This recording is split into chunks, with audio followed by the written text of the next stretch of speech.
WNST, Towson, Baltimore, and WNST.net. If you turned on the WNST at any point this week, you might be hearing some MEAC conference basketball around here, some of them at several sort of odd times in the afternoon. On Monday, we had a Coppin State, Morgan State matchup that certainly went the right side if you're wearing a Coppin hat like I am right now. Coppin State is our partner here. You can learn more about all they're doing over there at CoppinStateSports.com on the men's side coming up as well as the women's side, where DeWayne Burroughs joins us here with as we like to say, a good news final. Certainly on your side of town, not on the Morgan side of town, but this is, I guess, for your conference and any of the smaller conferences, this is the time where you can get a signature win. And you guys struggled this year, but certainly Monday makes it a lot better, right? Yeah. Hey, Nestor, how are you? Yeah. We struggled, during the course of the year, and we had two tough games at Morgan, one at Morgan and one at Coppin, and we lost both of them. So this is like a grudge match for us. We wanted to get back, and we wanted to definitely get a tournament win. And fortunately, we were able to pull one out last night, against Morgan. Well, give me some thoughts about this team versus last year and where you are. Obviously, some elite teams there in NCAA, UMES, who you saw a couple of weeks ago. But once you get into a tournament play here, and it's a one and done, I guess seniors, big time players, last chance to stay. I mean, there is something about that final time that I think we're all going to see in March Madness here in the coming weeks as Maryland takes to the court next week and we get brackets. But the last time out, there's something different about that, right? Yeah, it is. It's a different atmosphere. The kids are excited about coming to the conference tournament. They do a great job down here in Norfolk of hosting the event.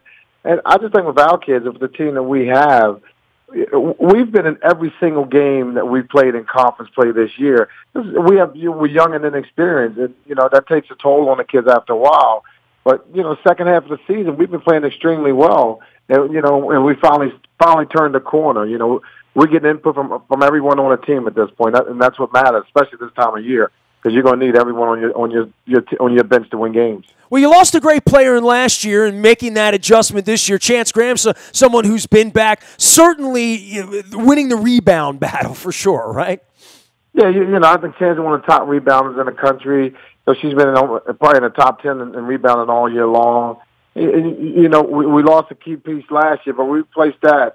And didn't miss a beat with Brooke Fields out of Baltimore as well. Came in and is playing extremely well for us right now. She's leading the team. She's leading like she should as a point guard, and doing a fantastic job.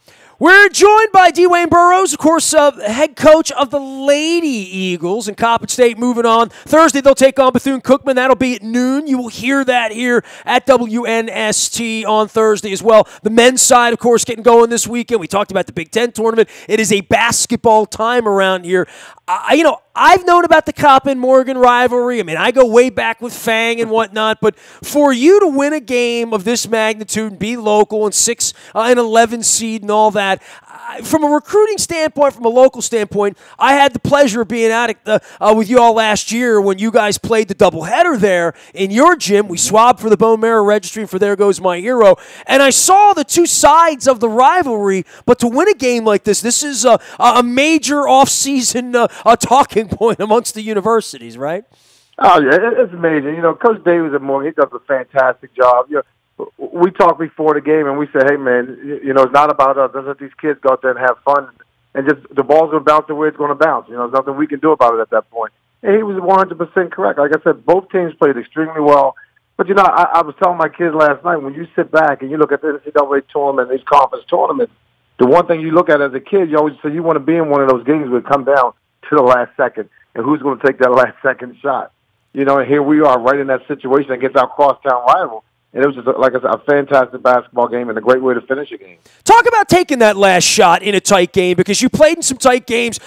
Morgan had at you pretty good last week. You guys were playing well as the season ended with Del State and Norfolk State. I mean, they got you pretty good, and to come back 4 days later and to be in a position to take a game-winning shot. Yeah, it goes full circle because, like you said, they got us pretty good twice this year. They jumped on us, and we couldn't recover. But we just told our kids all week long, we got to. This is a tournament time. Everybody's 0-0. All you got to do is be 4-0 when you're playing an NCAA tournament. I said we got to take it one game at a time, and Morgan was the first team we had to play. And I challenged my kids. I challenged Chance. and Brookfield to lead the way. And they did a fantastic job. Well, we got a huge input last night from Kaya Coleman, who knocked down some big shots and who made the winning shot at the end. For you and for the girls to get together in one place and have a couple of days off and conference tournament, I know Maryland's going out to Chicago this week on the men's side. Every year it's sort of the same with MEAC, right? Especially for those of you who've been around a little bit. But for the kids, it's the ultimate experience, I guess, maybe to interact as well with peers at that level. That's kind of what you're trying to do with student athletes, right? That's sort of the goal at Coppin, right? Oh, yeah. I mean, like the hotel we're staying in, there's a couple of teams from the conference in the hotel, so they get to mingle with other players from other schools, the cheerleaders from other schools as well. You know, we're, like today, I think we're going to go to take the kids to the movies, just let them relax and get away from basketball for a change. And then we'll get back to practice tonight and tomorrow, and we'll go watch some games.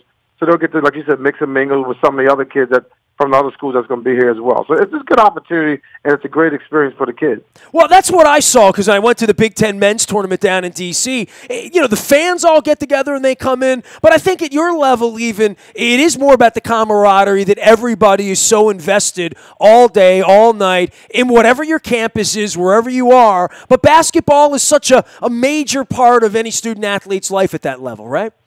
It's huge. It's a great experience, like I said before.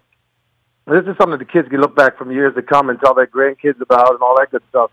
I just think that, you know, if we were not to do this conference tournament the way they host, everybody has to come to Norfolk for it, I think it would be a disadvantage to the future kids that's going to play in the MEAC. I think we need to, you know, continue to host it here in Norfolk or wherever we're going to host it, but still invite all the teams. That way they still can get together. And usually when they see the kids, they play them on the court. Now they get to laugh and joke with them in the stands and talk about different things that's going on in life. DeWayne Burroughs joining us here. He is the head women's basketball coach at Coppin State University, where they have moved on after a first-round victory. Just don't tell the people on the east side over at Morgan that it happened at their expense. 50-48 on Monday night. They get back after Thursday. Bethune-Cookman, it's noon. You'll hear it here on WNST. Appreciate you, Coach. All right, thank you, Nestor. I appreciate it. You got it. Take care.